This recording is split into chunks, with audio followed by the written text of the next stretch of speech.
Hello students.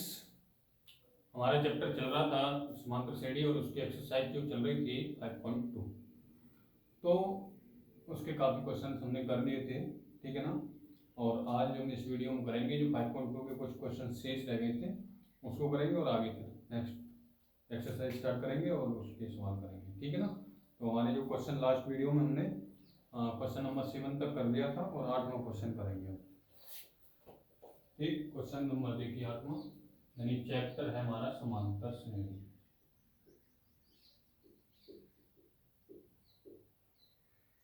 और exercise चल रही थी 5.3। अब है 8वां क्वेश्चन। देखो 8वां क्वेश्चन है एक समांतर श्रेणी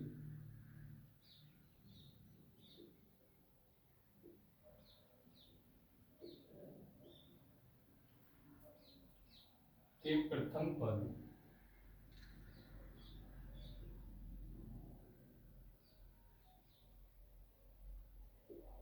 8 है, nवां पद 33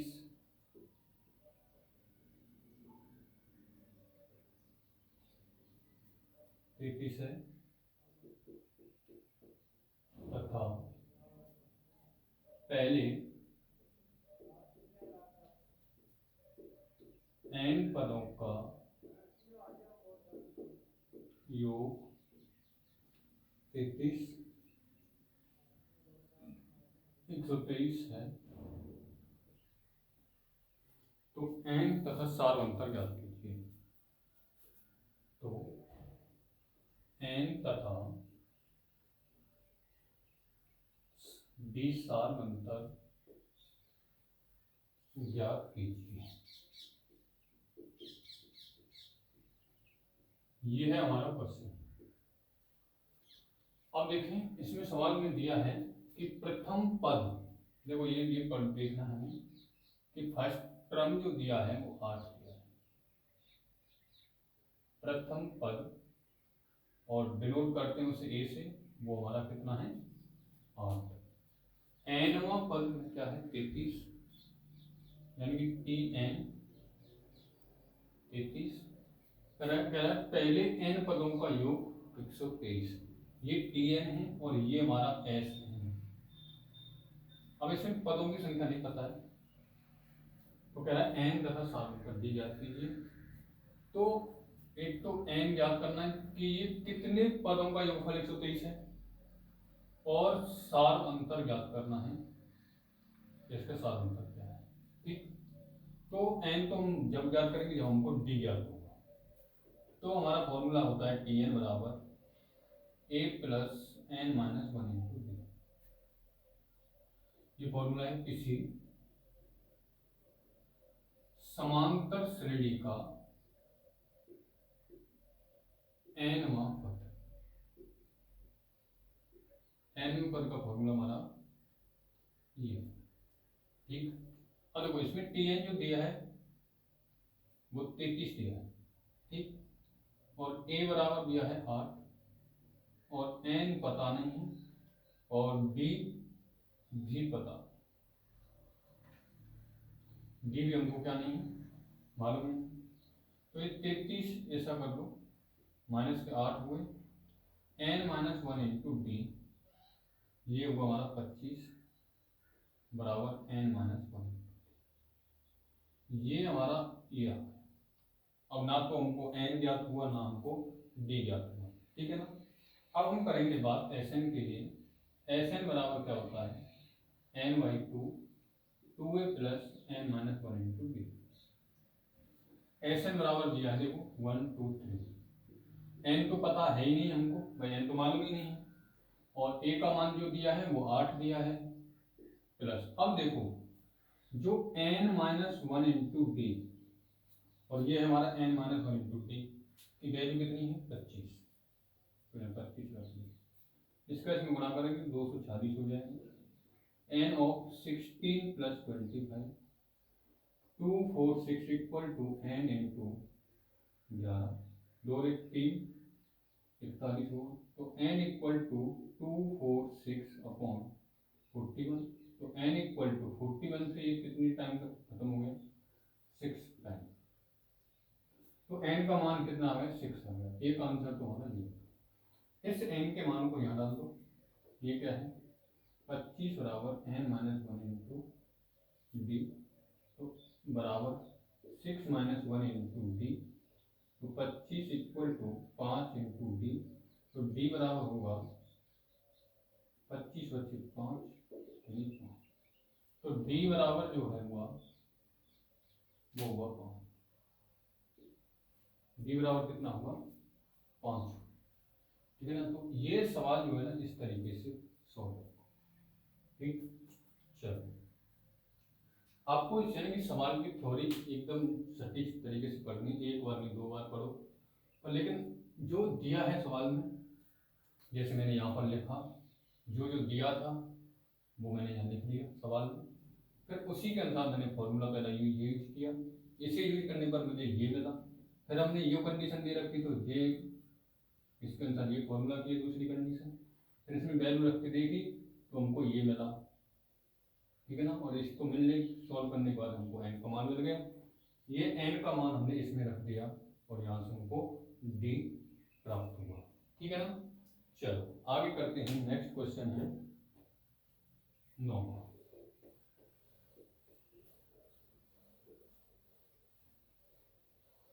9वां क्वेश्चन है हमारा,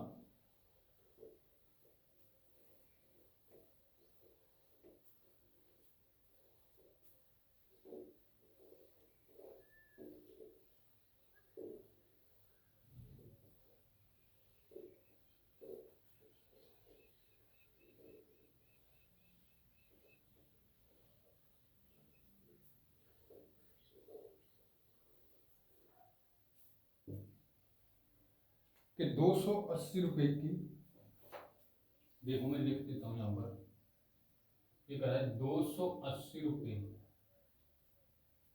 की राशि 4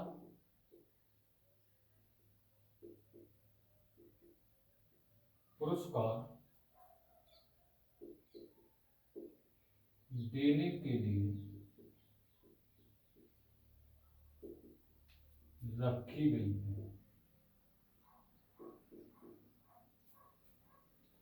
यदि प्रथम पुरस्कार के बाद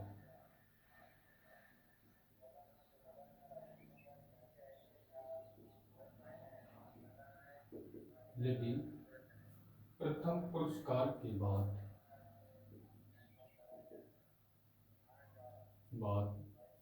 का प्रत्येक पुरस्कार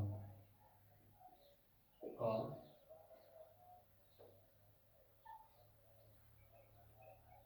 प्रत्येक पुरस्कार अपने ठीक पहले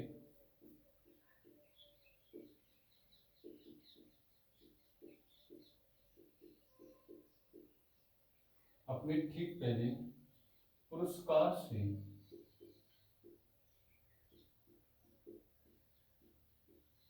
80 कम है, 20 कम है, तो प्रत्येक पुरस्कार की राशि ज्ञात कीजिए। तो प्रत्येक पुरस्कार की राशि ज्ञात कीजिए। अब कहने का मतलब ये है 280, यानी कि ये मान लो ऐसे कि 280 रुपए ये 4 व्यक्तियों में बांटे जाने। ठीक है ना, समझो सवाल को। उसके बाद थ्योरेटिकल कराएंगे इसका। 280 रुपए की 4 पुरस्कार देने के लिए रखी गई है, 4 पुरस्कारों में रखी जा रही है। अब इसमें क्या है, ये इक्वल नहीं है, इस समान तरीके से बात वितरित की जाएगी। अगर समान तरीके से वितरित की जाती तो 70-70 रुपये आ जाता। ठीक है, लेकिन ये समान तरीके से वितरित नहीं की जा रही है। तो उसने क्या कहा है, यदि प्रथम पुरस्कार के बाद का प्रत्येक पुरस्कार अपने ठीक पहले पुरस्कार से 20 कम है। अब हमको तो पता नहीं कि प्रथम पुरस्कार कितने का है, 100 का है, 200 का है, 3 या 250 का है या 50 का है, ठीक है ना। उससे 20 रुपये कम है प्रत्येक। मान लिया फॉर एन एग्जाम्पल, अगर प्रथम पुरस्कार 180 रुपये का है तो दूसरा पुरस्कार कितने का होगा, 160 का। तीसरा पुरस्कार कितने का होगा, 20 रुपये का, 140 का। और इससे कम 120 रुपये का। इस तरीके से हम सवाल पढ़ना है। तो हम यहाँ मान के चलेंगे कि जो प्रथम पुरस्कार है वो हम मान लेंगे कि वो क्या रहा है, एक्स रहा है। मानव की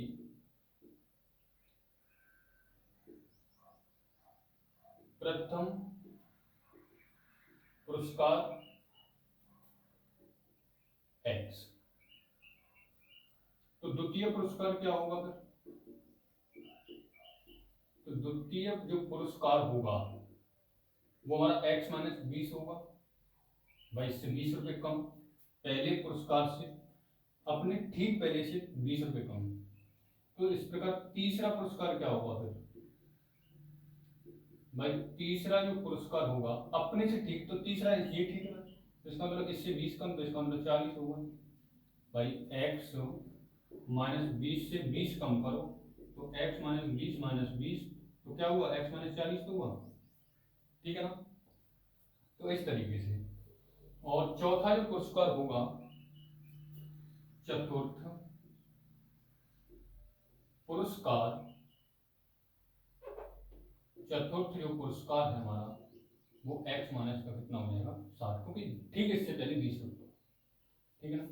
अब ये चार राशियों बांट देने के लिए रखी गई है, तो ये चारों का योग ही तो 180 है, तो यानी कि क्या होगा, x plus x minus 20, x minus 40, x minus 60 बराबर 280, ठीक है ना। इन चारों का योग ही तो 180 है, तो इनको जोड़ो, 1x 2x 3x और 4x, 20 40 60, 60 और 60 120, 280। 4x इक्वल टू क्या होगा, 280 प्लस 120 भाई, 120 माइनस का इधर है तो प्लस का होगा। 4x इक्वल टू कितना हुआ, 400 भाई, ये 300 और 200, तो x बराबर कितना आ गया, 100। यानी कि प्रथम पुरस्कार जो है हमारा, प्रथम पुरस्कार जो है हमारा कितना है, 400 रुपये है। तो द्वितीय पुरस्कार क्या माना था,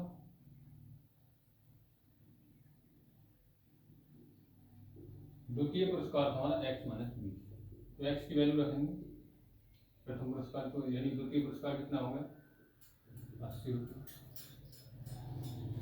तीसरा पुरस्कार जो है हमारा वो कितना था, एक्स माइनस 40, तो 100 माइनस 40 यानी 60 रुपये। और चौथा पुरस्कार जो था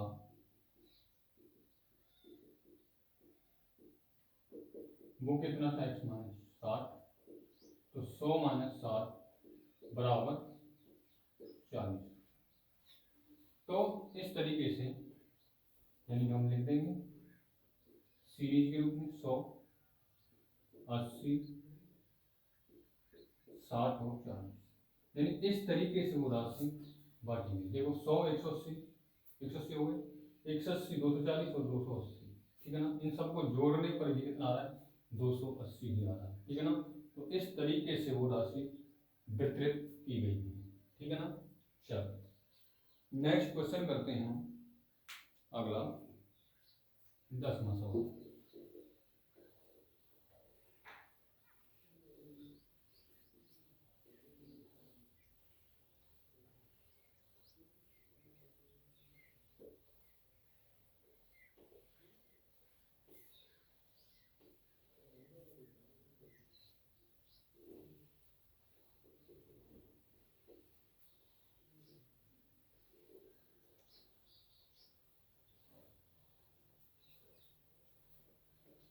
अब 10वां जो सवाल होगा वो बहुत अच्छा सवाल है, देखेंगे कैसे होगा। थ्योरेटिकल सवाल में आपको उसकी थ्योरी पहचाननी कि सवाल क्या कह रहा है, ठीक है ना। यानी उसकी थ्योरी पहचाननी है आपको क्या कह रहा है। अगर सवाल की थ्योरी में आपको नहीं पहचान पाए कि क्या दिया है क्या नहीं दिया, तो आपका आंसर गलत हो सकता है। इसीलिए सवाल को बड़े ठीक तरीके से पढ़ना है। उसने कहा है एक टेलीविजन, एक टेलीविजन सेटों का निर्माता तीसरे वर्ष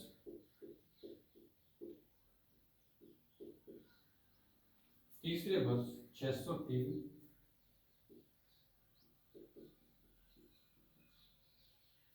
तथा सातवें वर्ष में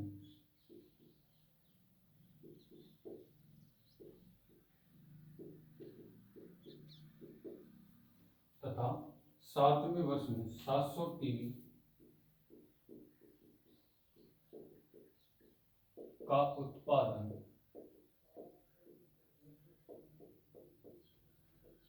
करता है, यह मानते हुए कि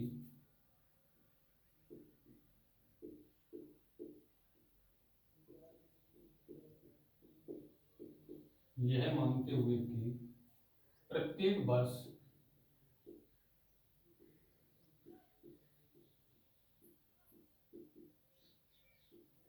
उत्पादन में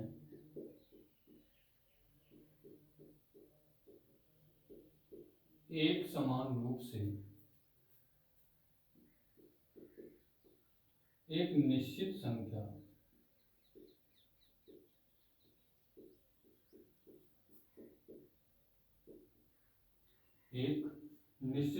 में वृद्धि होती है।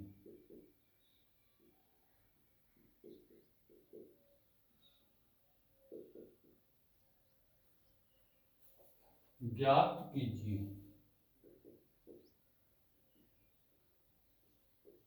मतलब वो ज्ञात करना है तुम्हें। पहला सवाल, प्रथम वर्ष में उत्पादन। दूसरा है 10वें वर्ष में उत्पादन।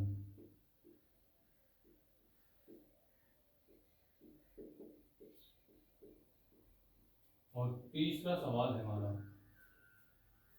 7 वर्षों में कुल उत्पादन। तीनों ही अलग अलग सवाल है, ठीक। अब ये हमारा सवाल है, ठीक से देखें।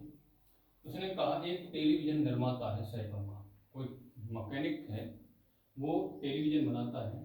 उसने क्या किया, तीसरे वर्ष में 600 टीवी बने। तो इसका मतलब T3 जो दिया है वो 600 दिया है, ठीक।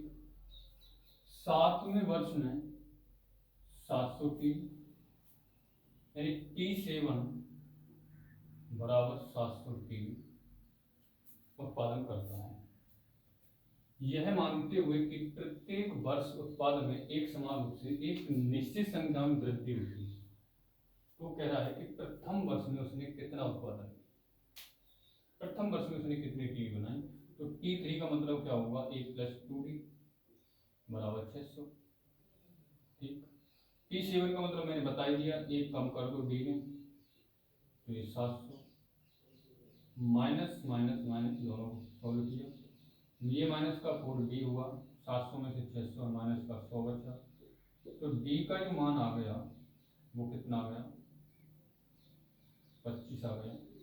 इस D के मान को या तो इसमें रख दो या इसमें रख दो, तो ये हुआ 1 + 2 × 25 = 600। तो A = कितना हुआ, 600। तो A = कितना हुआ, 600 - 50, तो A = 550। A का मान आ गया और D का मान, ठीक है। अब कह रहा है प्रथम वर्ष में उत्पादन, यानी कि पहला सवाल है प्रथम वर्ष में उत्पादन, यानी कि n बराबर पहली वर्ष। तो फॉर्मूला क्या है हमारा, टी एन बराबर A plus N minus one into D. तो टी वन का मतलब पहली वर्ष में ए का मान जो दिया है वो 550 प्लस एन का मान 1 माइनस वन और डी का जो मान दिया है वो 25। तो टी वन जो होगा ये तो 0 हो गया। तो प्रथम वर्ष में उसने इतनी टीवी निर्माण की। ठीक, अब दूसरा सवाल। अब देखिए 10वें वर्ष में उत्पादन, तो 10वें वर्ष में जो उत्पादन हुआ है यानी एन बराबर 10, तो T 10 equal to A plus 10 minus one into D. A की वैल्यू 550 प्लस 9 और डी का मान 25।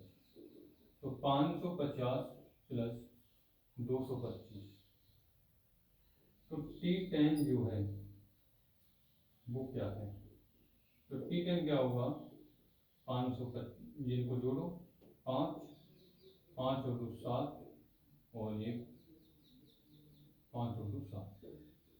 10वें वर्ष में उसने 775, 10वें वर्ष में उसने 775 टीवियों का क्या किया है, उत्पादन किया है।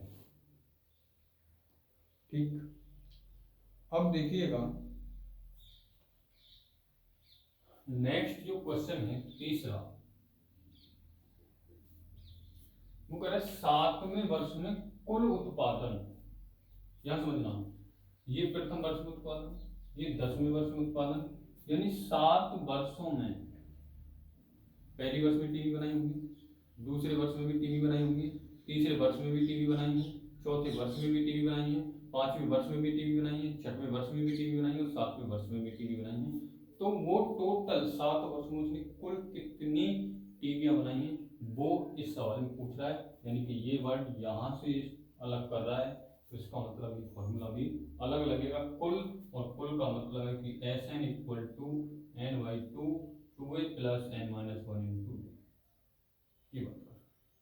7वें वर्ष की बात कर रहा है तो एस 7 बाई टू ए की जो value 550, 7 minus one into D का मान 25 दिया है, 7/2, ये हुआ हमारा 1100 प्लस और ये हुआ 6 गुणा 25, तो इसे 7/2 गुणा ये हुआ हमारा 1100 प्लस 150, 7/2 गुणा 1250, 7 गुणा 625, इसका गुणा कर दो 7 35, 14 17 42 और 41, यानी कि 7वें वर्ष में उसने 4375 टीवियों का क्या किया है, निर्माण किया है।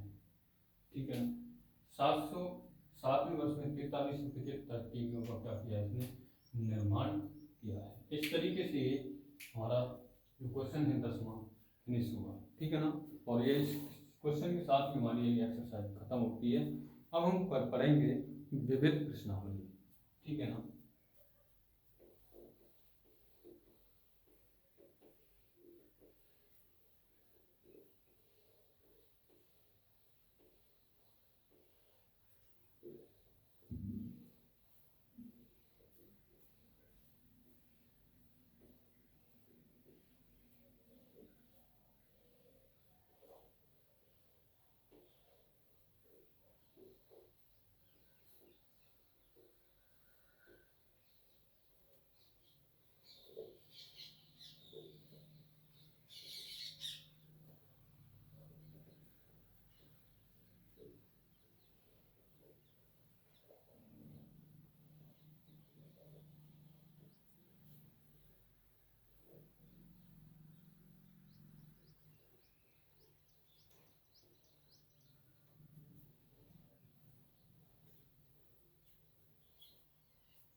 अब हम पढ़ेंगे विविध प्रश्नावली।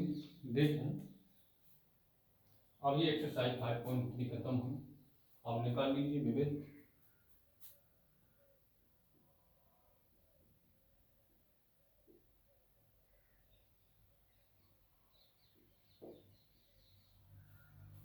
देखिए इसका पहला क्वेश्चन है, उसने कहा है दो समांतर ऑब्जेक्ट भी आपको करने हैं, दो समांतर श्रेणियों का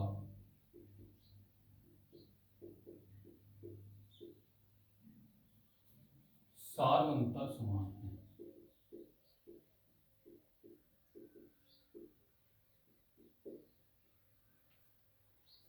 उनमें से पहला, एक का पहला पद, उनमें से एक का पहला पद 8 है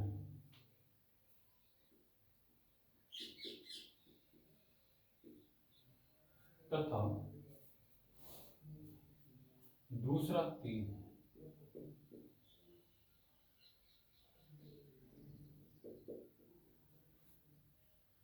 उनके 30वें पदों के बीच का अंतर है। उनके 30वें पदों का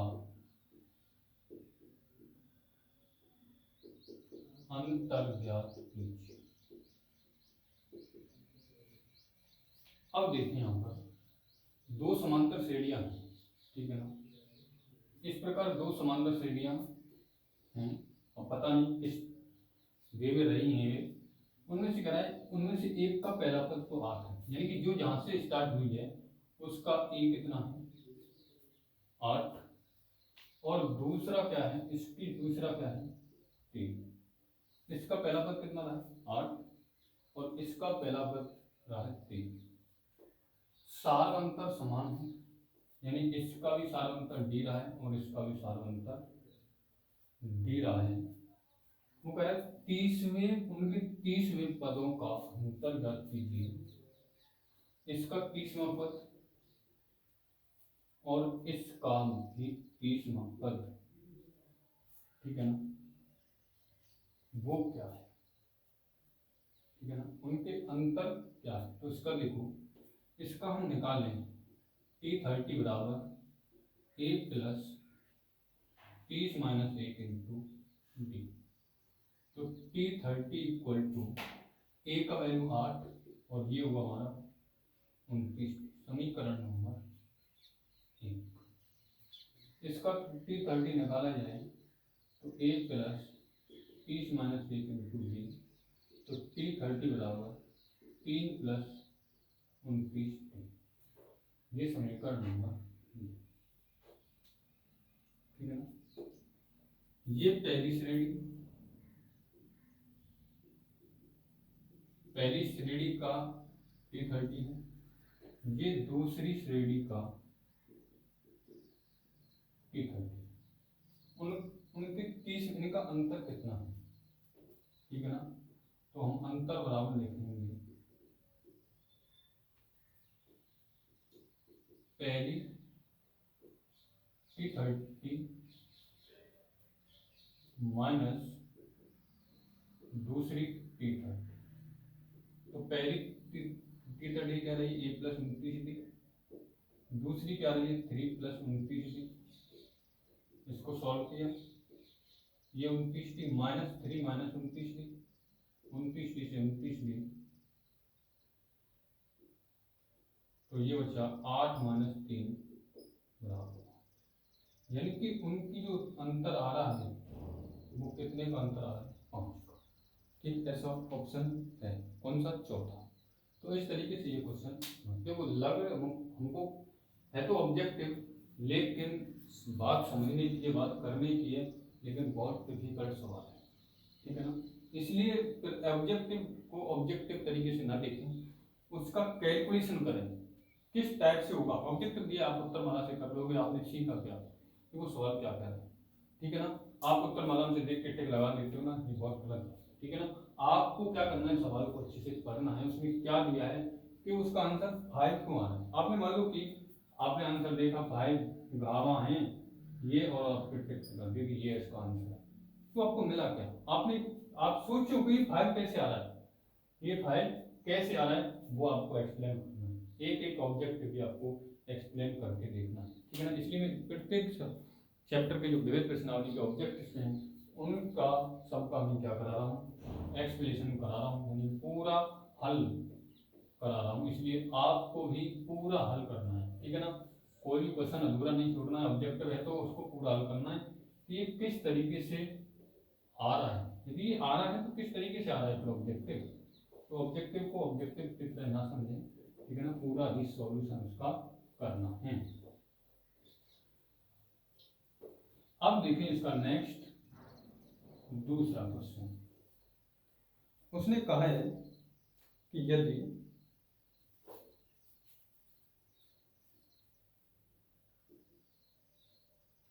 यदि 18ab-3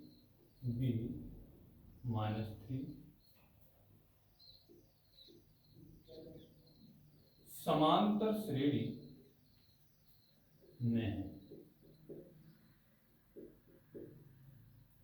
तो a प्लस b बराबर क्या होगा, ये पूछ रहा है। और ना तो यहाँ सीरीज बन रही है ना कुछ बन रहा है, ठीक है ना। तो यहाँ ये कह रहा है कि इस a प्लस बी बराबर क्या होगा वो आपको बताना है। अब हमने यहाँ देखा कितने पद हैं भाई, 1 2 3 4, कितने पद हैं इसमें 4, तो n बराबर कितना हुआ भाई 18 है पहला पद, दूसरा पद a है, तीसरा पद b है, चौथा पद कितना है -3। तो अगर यहाँ से बात की जाए तो a का मान तो 18 है और l का मान कितना है वो -3 है, और d निकाला जाए तो a माइनस के 18 होगा, ठीक। और n की बात की जाए तो इसमें कुल 4 पद हैं, कितने पद हैं 4। अगर यहां से देखो l का फॉर्मूला लगाते हैं, l बराबर a plus n minus 1 into b, तो जो l है ना वो -3 प्लस a का मान 18, n का मान 4 -1 और d का मान a माइनस का 18, ठीक। तो इसे सॉल्व किया -3, 18 प्लस ये 3 हुआ और ये हुआ a माइनस के 18, ये इधर आके कितना हुआ -3 -18 बराबर 3 ऑफ a माइनस का 21, ये माइनस का 21 हुआ, ये 3 और a माइनस का 18, 3 से 7 बार -7 इक्वल टू a माइनस का 18, ये इधर आया तो a की वैल्यू आ गई 18 - 7, तो a बराबर कितना आया 9, 11 सॉरी, a का मान कितना आ गया 11। अब हमें देखा यहाँ से ये वैल्यू कितनी है 18 थी, a का मान कितना आया है 11, b पता नहीं और मुझे दिया है -3, ठीक है ना। अब देखो यहाँ से देखा जाए हमें ये 18 है, ये 11 है और ये b है, इस b का वैल्यू हम निकालें तो 18 और इसके बीच में 7 का अंतर होगा, ठीक। या हम इसे कह सकते हैं T1, ये T2 और ये T3, तो यहाँ से T2 माइनस T1 और T3 माइनस T2, तो ये 11 माइनस 18, T3 B माइनस 11, तो ये हुआ माइनस का 7 और B माइनस का 11, तो B का वैल्यू आया 11 माइनस 7, B का वैल्यू कितना आ गया 4, ठीक। तो यहाँ से वो पूछ रहा है a प्लस b बराबर क्या, a की वैल्यू कितनी आई है 11, b का मान कितना है 4, तो a प्लस जो b है वो हमारा कितना आ गया 15 है, a प्लस b बराबर कितना है 15। ये भी बहुत सवाल अच्छा है भाई, लग कैसा रहा था छोटा सा सवाल है, लेकिन जब कैलकुलेशन की ना तो दिमाग की धज्जियां उड़ गई ना भाई, अब सोचने के लिए मजबूर कर दिया कि करें क्या भाई। ए प्रथम पद होता है सीखा था, सीरीज यहाँ तक ही बननी तो इसका मतलब लास्ट टर्म है, हमने ये दूसरा पद होता है ये तीसरा पद होता है, तो इसका मतलब इसके अनुसार हमने ए लिख लिया, ए लिख लिया, डी निकाल लिया, एन निकाल लिया, तो यहाँ से देखा तो हमने जब एल दिया है तो ये तो फॉर्मूला लगना ही लगना है, और जब एल आ रहा है तो ये तो 100% लगना है तो ये लगा के देखा तो यहाँ से हमको क्या मिलेगा, ए का मान मिल गया, तो हमें कुछ मिला। तो फिर हमने देखा कि फिर हमने सीरीज लिखी, तो बी का मान कहाँ से मिलेगा, बी का हमने यहाँ से चेक किया कि इसका सारवंतर निकाल के देखा डी क्या है, तो बी निकालने का फॉर्मूला हमने बताया था, समांतर श्रेणी चेक करने का फॉर्मूला बताया था तुमने। तो ये यहाँ से देखा तो बी का वैल्यू मिल गया। अब हमको ये ए और बी के मान मिल गए, तो ये पूछ ही यही रहा है कि यदि दोनों को जोड़ के जाए तो उनका आंसर कितना होगा, 15 होगा। तो इस तरीके से क्वेश्चन होगा, ठीक है ना। एक नंबर में ये इस प्रकार के सवाल पूछ लेता है, और हर बार 3 से 4 सवाल पूछता है, ठीक है ना। ऑब्जेक्टिव से उठा के उसे थ्योरेटिकल बना देता है, आपसे एक नंबर में क्वेश्चन पूछ लेता है, ठीक है ना। तो एक नंबर जो सवाल हैं उनका कोई फिक्स नहीं है, कहाँ से उठा के रख दे, वो किसी चैप्टर की जिम्मेदारी नहीं है, वो किसी भी चैप्टर से ले सकता है, ठीक है ना। एक नंबर वाले क्वेश्चनों को किसी भी चैप्टर से ले सकता है, आपको ना जाने यही रख दे उठा के, ठीक है ना, दूसरा रख दे, लेकिन लेगा ऐसा ही जो आपके ऑब्जेक्टिव हैं उनसे ही उठा के लेता है। अब बात करेंगे तीसरे क्वेश्चन की, ठीक है ना। तो तीसरा जो क्वेश्चन है हमारा वो क्या है, तीसरा क्वेश्चन दिया है, ये कह रहा है यदि एक समांतर श्रेणी का 7वां पद तथा 13वां पद